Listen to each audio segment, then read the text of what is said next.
దేవుడి నామానికి స్తోత్రములు. మీ అందరికీ నా వందనాలండి.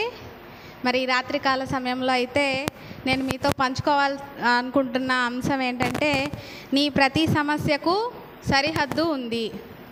అంటే మన ప్రతి సమస్యకు ముగింపు ఉంది. ఈ ప్రతి సమస్యకు ముగింపు ఉంది అంటే మనకి ప్రతి ఒక్కరికి అనేకమైన సమస్యలు ఉంటాయి, అనేకమైన కష్టాలు ఉంటాయి. ఈ పని ఎందుకు కావట్లేదు అనే ఆలస్యాలు ఉంటాయి. ప్రతి జీవితంలో ఏదో ఒక బాధ, చిన్న పిల్లవాడి మొదలుకొని పండు ముసలి వరకు ఏదో ఒక సమస్యతో బాధపడుతూ ఉంటాం. కానీ కొంతమంది నిరాశ చెందుతారు, కొంతమంది దేవుడి మీద ఆధారపడతారు, కొంతమంది సైతాన్ మీద ఆధారపడతారు. ఇప్పుడైతే ఈ సమస్య అనేది వచ్చినప్పుడు దేవుడు ఎందుకు సైలెంట్గా ఉంటాడు? దేవుడు మౌనంగా ఉంటాడు. ఈ సమస్యని ఎలో చేయడానికి అపవాదికి అధికారం ఇచ్చేది కూడా తండ్రే. కానీ ఈ సమస్య రావటం మూలాన మనకేమవుతుంది అంటే, సమస్యకు ముందు మనం 1 నిమిషం ప్రార్థన చేసి, మనకే సమస్య లేకపోతే ప్రార్థన జోలికి ఎక్కువగా వెళ్ళం. 1 నిమిషము లేదా ఒక 10 నిమిషాలు ప్రార్థన చేసి వదిలేస్తాం. అదే మనకి ఎప్పుడైతే సమస్య అనేది వస్తుందో అప్పుడు మన 1 నిమిషం ప్రార్థన ఏమవుతుంది అండి, 1 గంట మారుతుంది. అంతకు మించి ఎక్కువే మారచ్చు. అది ఉపవాస ప్రార్థన అవ్వచ్చు, అది ఇంకా కన్నీటి ప్రార్థన కూడా అవుతుంది. అంటే ఈ సమస్య రావటం వలన కూడా మనము దేవుడికి దగ్గర అవుతాము. ఒక్కోసారి ఎప్పుడైతే మనం దూరం అవుతామో అప్పుడు దేవుడు ఏం చేస్తాడంటే, ఈ సమస్యను రప్పించటం ద్వారా, అపవాదికి అధికారం ఇవ్వటం ద్వారా తనకి దగ్గరగా తన బిడ్డల్ని చేర్చుకుంటాడు. ఎందుకంటే మనం దేవుడు బిడ్డలుగా, దేవుడు సంఘానికి వస్తున్న బిడ్డలుగా ఎప్పుడు వాక్యం చదువుతూ ఉంటాం కాబట్టి వాక్యం ద్వారా దేవుడు మనతో మాట్లాడతాడు. సంఘ సేవకుడి ద్వారా దేవుడు మనతో మాట్లాడతాడు. ఇప్పుడు మనకి సమస్య వచ్చినప్పుడు దేవుడి మీద ఆనుకోవటం ద్వారా మనం ఏంటంటే దేవుడితో ఎక్కువ సమయం గడిపే అవకాశం మనకు వస్తుంది. ఈ సమస్య వల్ల మనం ఏమవుతామంటే ఇంకా ఎక్కువ ప్రార్థనా పరులుగా అవుతాము. అదేవిధంగా ఈ సమస్య వచ్చినప్పుడు దేవుడి పరంగా అనుకుంటే మనకి ఒక ఆశ అనేది ఉంటుంది. కానీ అపవాది ఏం చేస్తుంది అంటే కాసుకొని ఉంటాడు. ఈ సమస్య అనేది వచ్చినప్పుడు మనల్ని కృంగదీసేట్టు చేస్తుంది. ఇంకంతే, అయిపోయింది, నీ అంతం ఇంతే, ఈ సమస్యతో అనేక మంది నష్టపోయారు, అనేక మంది చనిపోయారు, ఇట్లా మనల్ని కృంగిపోయేట్లు కూడా చేస్తుంది అన్నమాట.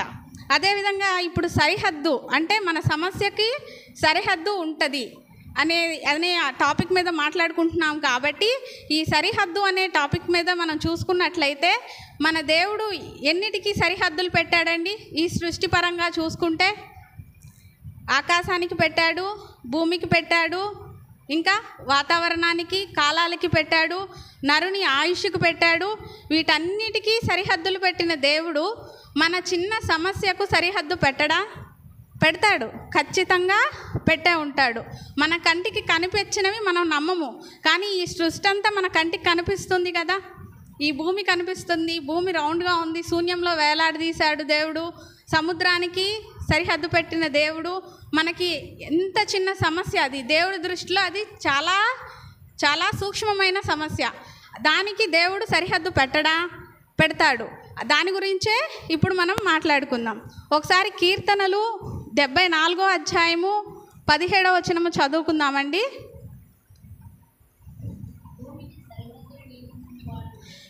భూమికి సరిహద్దులను నియమించిన వాడవు నీవే, వేసవి కాలము చలికాలము నీవే కలుగజేసితివి. చాలండి.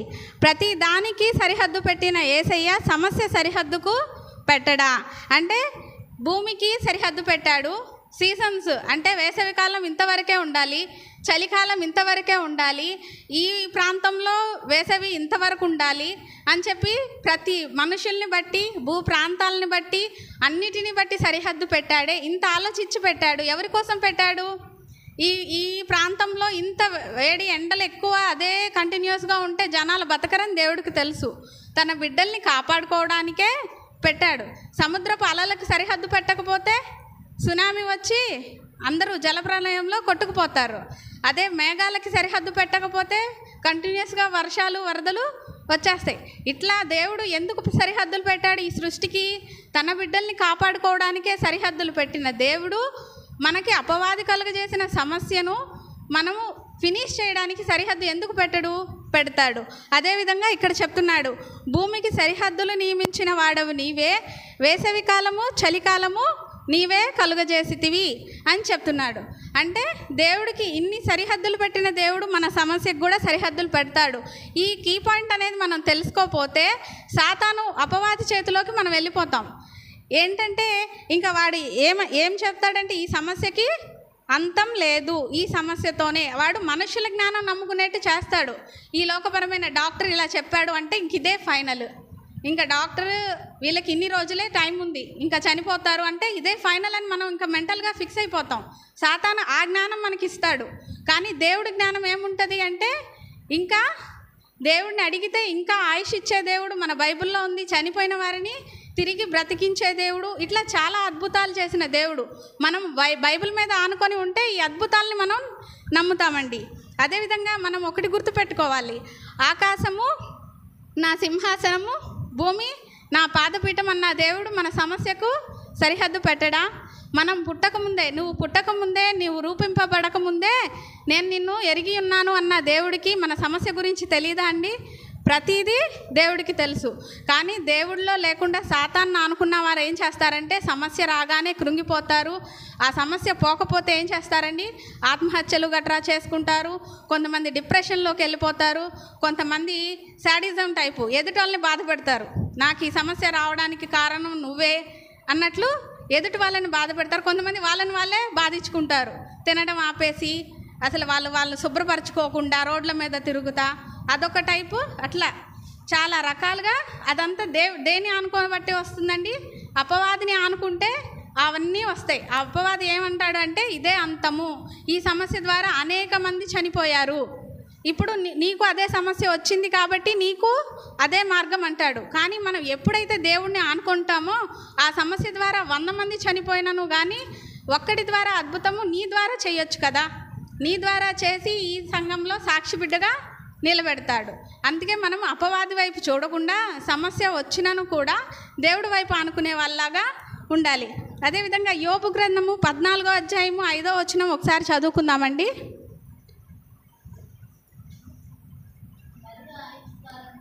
నరుల ఆయుష్కాలము పరిమితి కలది, వారి నెలల సంఖ్య నీకు తెలిసే ఉన్నది, మించజాలని వయ పరిమాణము నీవు వారికి నియమించి ఉన్నావు. అంటే మనకి నరుల ఆయుష్కాలానికి పరిమితి ఉందండి. వారి నెలల సంఖ్య, వారి ఎన్ని సెకండ్లు బతుకుతారో కూడా దేవుడికి తెలుసు. అయితే ఇప్పుడు వరకు మనము సరిహద్దు నియమించిన దేవుడు గురించి చెప్పుకున్నాము. ఇప్పుడు ఆయుష్కాలానికి అంటే ఇప్పుడు నాకు 30 ఏళ్ళ ఆయుషే ఇచ్చాడు దేవుడు అంటే నేను 30 ఏళ్ళే బతుకుతానా అని డౌట్ రావచ్చు. కానీ పరిమితులు మార్చగలిగే దేవుడు కూడా మన దేవుడే అండి. సమస్యలకేమో కాలాన్ని తగ్గిస్తాడు, మనకు కావాలి అనుకుంటే జీవాన్ని పెంచే దేవుడు మన దేవుడు. అంటే హిజ్కియాకి ఉంది కదండి, హిజ్కియా గురించే మనకి మెయిన్ ఎగ్జాంపుల్. ఆయనకి ఎన్ని సంవత్సరాలకి వ్యాధి వచ్చింది? 39 సంవత్సరాలకి వ్యాధి బారిన పడ్డాడు, కన్నీరు విడిచి ప్రార్థించాడు. ఎన్ని సంవత్సరాల ఆయుష్ కోరుకున్నాడండి హిజ్కియా? 15 సంవత్సరాలు కోరుకున్నాడు, దేవుడు 15 సంవత్సరాలు ఇచ్చాడు. అంటే 54 సంవత్సరాలకి హిజ్కియా మరణించి ఉంటాడు బైబిల్ ప్రకారం చూసుకుంటే.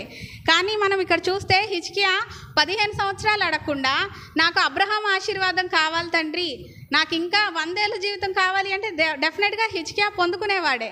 అంటే మన దేవుడు సరిహద్దులు చెరపగలిగే దేవుడు మన దేవుడే, సరిహద్దులు పెట్టగలిగే దేవుడు మన దేవుడే. అయితే మనం ఇప్పుడు మనం బైబిల్ చదివి ఎంత జ్ఞానాన్ని పొందుకుంటామో, ఇప్పుడు మనం బైబిల్ చదువుతామండి, ఎంతవరకు అర్థం చేసుకుంటామో ఆ జ్ఞానం మేరకే మనం ఫలాల్ని పొందుతాం, ఆ జ్ఞానమే పొందుకుంటామండి. అంటే బైబిల్ ఒక ప్రకారంగా చూస్తే నియంత్రణలు, నిబంధనలు ఇవి చూసుకొని ఇవే ఫాలో అయితే ఇవే ఉంటాయి. లేదు నాకు ఆరోగ్యం కావాలి అంటే దేవుడు అనేక మందిని స్వస్థపరిచారు. ఆ ఆరోగ్యాలన్నీ తీసుకొని నాకు కావాలి, ఇంతమందిని చేసిన దేవుడు నిన్న నేడు నిరంతరం ఏకరీతిగా ఉన్న దేవుడు నాకెందుకు చెయ్యవు అని పట్టుకొని ప్రార్థిస్తే మీరు స్వస్థతలు పొందుకుంటారు, డెఫినెట్లీ పొందుకుంటారు. అదేవిధంగా మీకు సమృద్ధి కావాలి, మనకి లోటు ఉంది. ఏదైతే సూర్యపతి విధవరాలు దేవుడి సేవకుడికి పెట్టడం వల్ల ఆవిడ గిన్నెలో నూనె తరగలేదు, పిండి తరగలేదు. అట్లాగే మనం కూడా దేవుడిని ఎప్పుడైతే ఆధారపడతామో నాకు సమృద్ధి కావాలయ్యా, 5 రొట్టెలు 2 చిన్న చేపల సమృద్ధి కావాలి, ఆ విధవరాల సమృద్ధి నాకు కావాలి అని మనం ఎప్పుడైతే బైబిల్ నుంచి ఆ బ్లెస్సింగ్ తీసుకుంటామో అప్పుడు మనకు కూడా ఆ సమృద్ధిని దేవుడిస్తాడు. అంటే మీరు బైబిల్ని ఏ రకంగా అర్థం చేసుకుంటారో, మనకి ఏ లోపం ఉంటే ఆ లోపం ప్రకారం చదువుకుంటామో డెఫినెట్గా ఆ సమృద్ధిని దేవుడు మనకి ఇస్తాడండి. అదేవిధంగా యోబు గ్రంథము 26వ అధ్యాయము 7-8 వచనాలు చూసుకుందామండి.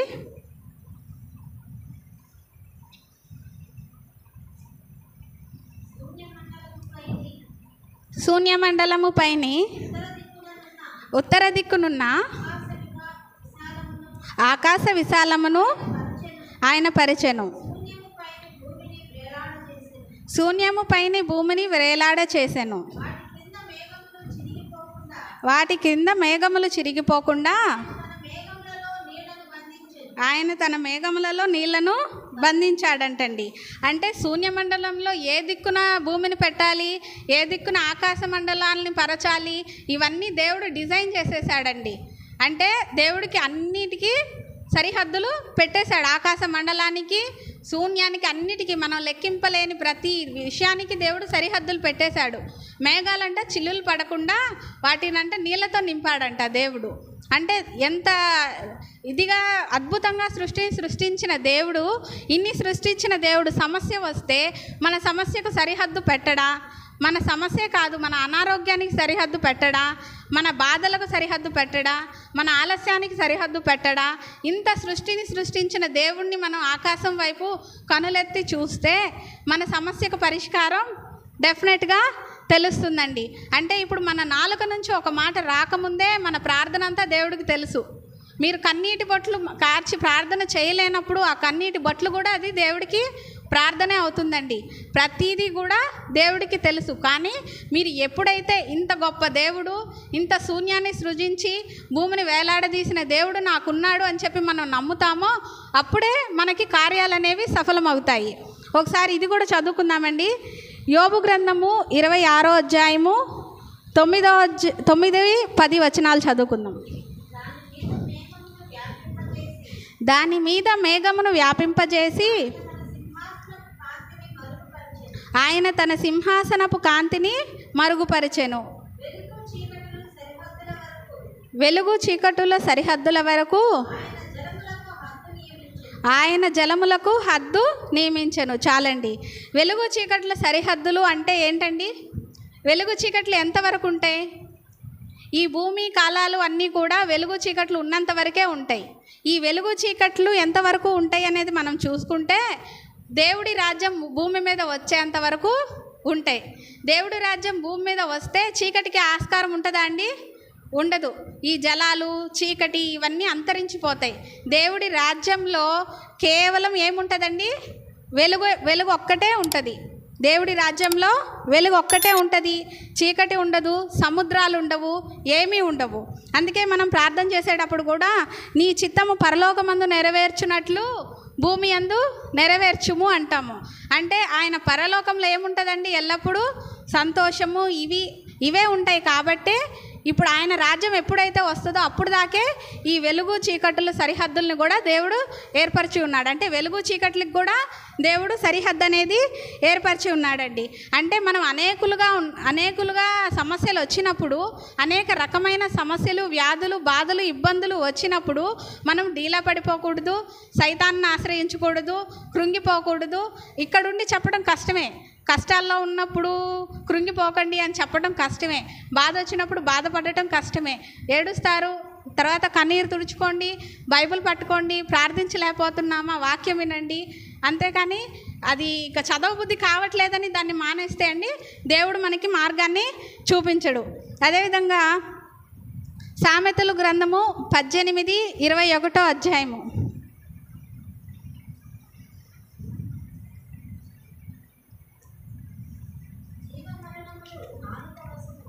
అవునండి. జీవన్మరణాలు నాలుక వశము, దాని యందు ప్రీతిపడువారు దాని ఫలము తింటారు. జీవమైన మరణమైన దేవుడు ఎవరి చేతికి ఇచ్చాడండి? మనం అనుకుంటాం అంతా దేవుడి చిత్తమే, ఇంకా ఏది జరిగినా దేవుడి చిత్తమే. దేవుడి చిత్తం అంటే ఏంటండి? మనం బాధపడటము, సమస్యల్లో ఉండటము, ఇవన్నీ దేవుడి చిత్తం అయితే కాదు కదా. మనం మరణించటము దేవుడి చిత్తం అయితే కాదు కదా. ఇవన్నీ అపవాది కార్యక్రమాలు. అపవాదికి దేవుడు కొంచెం మనం వీక్గా ఉండటం వల్ల యోబు గారికి ఎట్లాగైతే టెస్ట్ చేయడానికి పర్మిషన్ ఇచ్చాడు అపవాదికి, అట్లా మనల్ని కూడా టెస్ట్ చేయడానికి పర్మిషన్ ఇస్తే అపవాది ఇవన్నీ మరణము, ఇవన్నీ కూడా రోగాలు, కష్టాలు, సమస్యలు, ఇవన్నీ అపవాది యొక్క ఆయుధాలు అన్నమాట. ఇవన్నీ మన దేవుడి చిత్తం అయితే కాదు. అయితే ఇప్పుడు జీవన్మరణాలు ఎవరి వశం ఇచ్చారు? దేవుడి చిత్తమా మన చిత్తమా? మన దేవుడు కుమారులుగా దేవుడు ఏం చేశాడంటే మనకు అధికారాన్ని ఇచ్చేశాడు. అంటే మీరు నోటి ద్వారా ఏది పలుకుతారో అది పొందుకుంటారు అని ఇచ్చారు. అంటే దేవుడు నేనేమి ఇస్తానో కాదు, నేను అంత సమస్తాన్ని మీకు ఇవ్వగలను నా బిడ్డలుగా, అంతే కదండి. ఒక తల్లిదండ్రులు వాళ్ళకున్న దానికంటే అధికంగానే పిల్లలకి ఇస్తారు కానీ ఏ లోటు చేయరు. అలాంటిది మన తండ్రి కూడా మనల్ని తన పవిత్రమైన రక్తం ఇచ్చి మనల్ని కొనుక్కున్నాడు, పవిత్రపరుచుకున్నాడు, సాతాను బంధకాల నుంచి తీసుకున్నాడు. అలాంటి దేవుడు మనం అడిగితే దేవుడు మనకి ఇవ్వడా? తల్లి కంటే తండ్రి కంటే అధికమైన ప్రేమ చూపు దేవుడు మనకి ఇవ్వడా? ఇస్తాడు. అలాంటిదే ఇప్పుడు కూడా మనం ఏం అడిగామని కాదు కానీ మనం ఎంత నమ్మాము, ఎంత కావాలని దేవుడిని నమ్మామో అదే మనం పొందుకుంటామండి. అదేవిధంగా ఇప్పుడు ఫైనాన్షియల్ బ్లెస్సింగ్స్, ఆర్థికపరమైన అప్పులు కానీ ఏదన్నా ఉంటే, దాని గురించి ఏమైనా బాధలు ఉంటే ఈ వచనంలో చూద్దామండి. సామెతలు 18వ అధ్యాయము 20వ వచనం ఒకసారి చదవండి. ఒకని నోటి ఫలము చేత వాని కడుపు నిండును, తన పెదవుల ఆదాయము చేత వాడు తృప్తి పొందును. అంటే నీ ఫలము నీ నోట్లోనే ఉండింది. దేవుడు మనుష్య కుమారులుగా జీవన్మరణాలు మనకే అప్పగించాడు. మనకు వచ్చే ఆదాయాలు, నోటి ఫలములు అన్నీ కూడా మనకే ఇచ్చాడు. బైబిల్ చదువుకోవాలే కానీ ఒక రాజు యొక్క అధికారం ఎవరికి పోతుందండి? తన బిడ్డలకే పోతుంది. ఆ రాజు యొక్క ఆయన స్వరూపంలో మనల్ని చెక్కుకొని ఉన్నాడు, మనల్ని శ్రేష్టమైన వారిగా చూశాడు. అందుకని అన్నిటికీ సరిహద్దులు పెట్టాడు. ఈ ప్రకృతికి సరిహద్దులు పెట్టకపోతే ఏమవుతుందండి? మొన్న టీవీలో చూసే ఉంటారు, సరిహద్దులు ఆ డ్యామ్స్ అన్నీ ఇదైపోయి ఏమొచ్చినాయి? వరదలు వచ్చినాయి కదా. అదే ఇప్పుడు సరిహద్దులు పెట్టకపోతే మనం ఉంటామా? మనలో జీవం ఉండదు కదా. అట్లాగే ఒక తండ్రిగా తన రూపంలో స్వరూపంలో సృజించుకొని ప్రకృతి అన్నిటికీ సరిహద్దులు పెట్టి మనల్ని రూపించుకున్నాడు. అంటే కారణం ఏంటంటే ఏదన్నా చిన్న సమస్య వస్తే, సాతాను వస్తే మనం ఎవరి మీద డిపెండ్ అవుతామో చూసి దేవుడి మీద ఆనుకుంటే డెఫినెట్గా సమస్యను పోగొట్టే దేవుడు అని చెప్తున్నాడండి. కాకపోతే ఈ సాతాను ఏం చేస్తుందంటే అండి, మనల్ని ఆ ఫీలింగ్లోకి రానిదు. దేవుని కుమారులు అంత గొప్ప ఫీలింగ్ అనేది మనకి రానియదు. చాలామంది కూడా తప్పు పట్టలేదు కానీ ప్రార్థన చేసుకుంటాం, నేను మట్టిని, ధూళిని, దుమ్ముని అని. మనం అది కాదండి, దేవుడి కుమారులం. మనం తప్పు చేశాము, పాపం చేశాము, చేస్తూనే ఉంటాము. మనం చేయబోయే పాపాలకు కూడా దేవుడు తన రక్తాన్ని చిందించి మనల్ని కాపాడుకున్నాడు. ఇప్పుడు మనం దేవుని కుమారులుగా ఏదడిగినను నా దేవుడు నన్ను క్షమిస్తాడు. నిజంగా నువ్వు తప్పు చేసావనే గిల్ట్ ఫీలింగ్ మనకు ఉండుంటే క్షమాపణ కోరి ప్రార్థించుకోవటమేనండి, దేవుడు డెఫినెట్గా వింటాడు. సాతాను కానీ ఆ కుమారులు అన్న గొప్ప స్వాస్థ్యత మనకి రాకుండా చేస్తుంది, ఆ ఫీలింగ్ అనేది రాకుండా చేస్తుంది. నువ్వు పాపం చేసావు కదా, దేవుడు అసలు వినడు, ప్రార్థన చేసినా వేస్టే, ఆ ఫీలింగ్ అనేది మనకు వస్తుందండి. అలా వస్తే మనం ఏంటంటే ప్రార్థనకి దూరం అయిపోతాము. ఏది జరిగితే అది జరిగిందిలే, దేవుడి చిత్తం అనేసి ఒక మాట అనుకొని వదిలేస్తాం. కానీ ఎప్పుడూ అలా చేయకూడదు. సాతాను వైపు మనం ఆ నెగిటివ్ ఫీలింగ్స్ వచ్చినాయి అంటే అది సాతాను తలంపే అని అర్థం చేసుకోవాలి. అదేవిధంగా ఇర్మియా గ్రంథము 5వ అధ్యాయం 22వ వచనం ఒకసారి చదువుకుందామండి.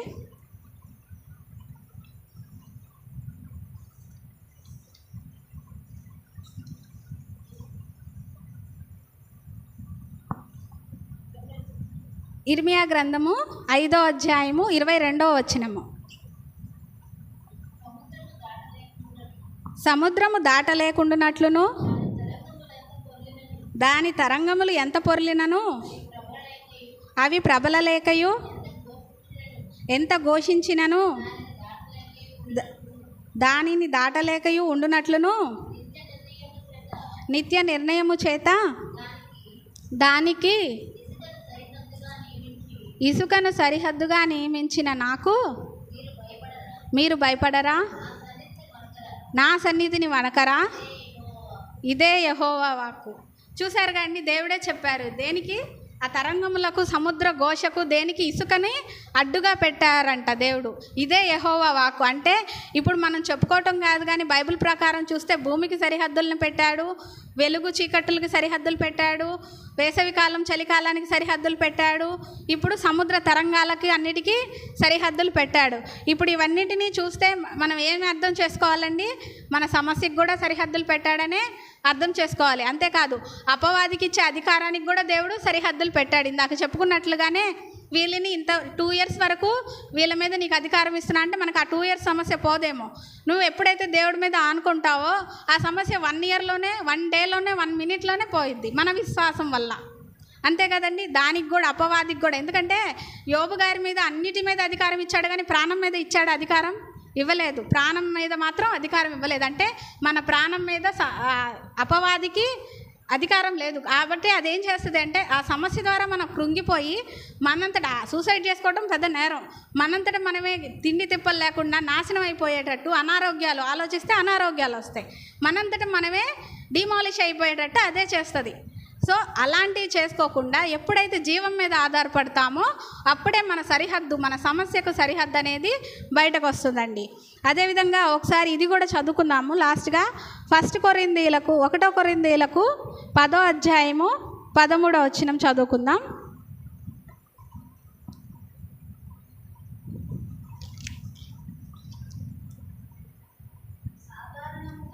సాధారణంగా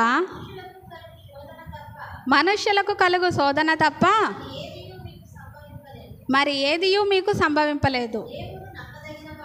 దేవుడు నమ్మదగినవాడు, మీరు సహింపగలిగినంతకంటే ఎక్కువగా ఆయన మిమ్మును శోధింపబడనీయడు. అది సహింపగలుగుటకు ఆయన శోధనతో కూడా తప్పించుకొని మార్గమును కలుగచేయును. చాలండి. అంటే నువ్వు భరించగలిగే సమస్య దేవుడు నీకు పెడుతున్నాడు, ఎలా చేస్తున్నాడు, కానీ భరించలేనిది మనకి చేయడు కదండి. ఇప్పుడు మన సమస్య మనకే పెద్ద సమస్యలా ఉండొచ్చు. మనకి రోడ్డు మీద వెళ్ళి చూస్తే కాళ్ళు లేనోళ్ళు కళ్ళు లేనోళ్ళు కనిపిస్తారు. అయ్యో వాళ్ళని చూస్తే మన సమస్య చిన్నగానే అనిపిస్తుంది కదా. అలాగే కొంతమంది కనిపిస్తారు, అప్పుల్లో కూరుకుపోయిన వాళ్ళు ఉంటారు, ఎంత ఉన్నాను కానీ తినలేని వాళ్ళు ఉంటారు. అంత ఆస్తి ఉంటుంది, గడ్డి కాదని తప్పితే వాళ్ళు తృప్తిగా కడుపు నిండా తినలేరు. ప్రతిదీ సమస్య కదండి. ఈ లోకంలో బ్రతుకుతున్నప్పుడు మానవ శరీరపరంగా ఏది చేసుకోలేకపోయినాను సమస్యే, ఏది చేయాల్సి వచ్చినాను సమస్యే. కానీ దేవుడు ఏం చెప్తున్నాడు, భరించగలిగినంత మాత్రమే నీకు ఇస్తాను, భరించలేని దానికంటే ఎక్కువ ఇవ్వను. కానీ దాంతోపాటు ఏం చెప్తున్నాడు, సహింపకలుగుటకును ఆయన శోధనతో కూడా తప్పించుకొని మార్గమును కలుగచేయును. ఈ తప్పించుకొని మార్గం ఏంటండి అంటే ఈ వాక్యమే, ఈ ప్రార్థనే.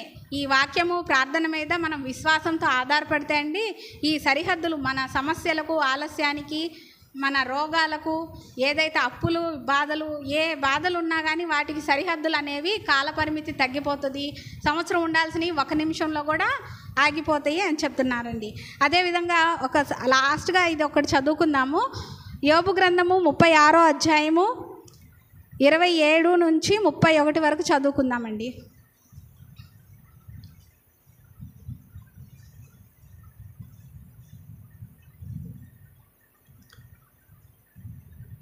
యోబు గ్రంథము 36వ అధ్యాయము 27 నుంచి 31 వరకు. ఆయన ఉదక బిందువులను పైనుంచి కురిపించును, మంచుతో కూడిన వర్షము వలె అవి పడును, మేఘములు వాటిని కుమ్మరించును, మనుష్యుల మీదకి అవి సమృద్ధిగా దిగును. మేఘములు వ్యాపించు విధమును ఆయన మందిరములో నుండి చదవండి. ఎవడైనను గ్రహింపజాలునా ఆయన తన చుట్టూ తన మెరుపును వ్యాపింపజేయును, సముద్రపు అడుగు భాగమున ఆయన కప్పును. వీటి వలన ఆయన ఆయా ప్రజలకు తీర్పు తీర్చును. చాలండి, చాలండి.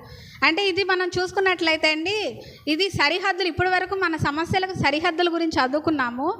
ఎప్పుడైతే ఈ సాతాను అధికారాలు, సాతాను క్రియలు ప్రబలుతాయో, ఏ సరిహద్దుల ద్వారా దేవుడు జనాన్ని కాపాడాడో, ఇప్పుడు ఎలా తీర్పు తీరుస్తాడో కూడా ఈ యోబు గ్రంథంలో చెప్పాడండి. అంటే మేఘముల బిందువులను ధారాళంగా కురిపిస్తానని చెప్తున్నా. అంటే ఇప్పుడు మనకి మొన్నటిదా కంటిన్యూస్గా వర్షాలు 2 రోజులు పడేసరికేనే అయిపోయింది.